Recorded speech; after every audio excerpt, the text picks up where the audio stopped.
అది land slide జనసేనకి అప్పుడు ఒక ఆస్పెక్ట్లో చెప్పాలంటే. అప్పుడు కేకే సర్వే చెప్పినట్టు 21 గెలిచిన ఆశ్చర్యపోనక్కర్లేదు జనసేన.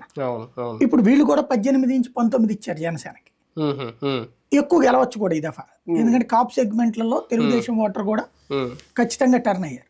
ఇప్పుడు సరిగ్గా చెప్పాలంటే తెలుగుదేశం వాళ్ళు ఏం ప్రార్థిస్తున్నారంటే దేవుణ్ణి 90 నుంచి 100 సీట్లు తెలుగుదేశానికి రావాలి, కూటమిగా జనసేన వాళ్ళకిద్దరికి కలిపి జనసేనకు 10 సీట్లు వచ్చి బీజేపీకి 2-3 సీట్లు వచ్చి ఉండాలి, అధికారం మాత్రం కూటమికి రావాలి అని ప్రార్థిస్తున్నారు. జనసేన వాళ్ళు ఏం ప్రార్థిస్తున్నారు, 75 నుంచి 80 తెలుగుదేశానికి వచ్చి 18 నుంచి 20 తాము గెలవాలని కోరుకుంటున్నారు. బీజేపీ కూడా 4 నుంచి 10 రావాలని వాళ్ళు కోరుకుంటున్నారు జనసేన.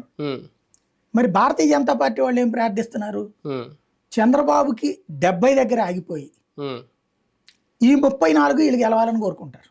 31 అంటే వీళ్ళిద్దరి మీద ఆధారపడాలని వీళ్ళిద్దరు కోరుకుంటారు.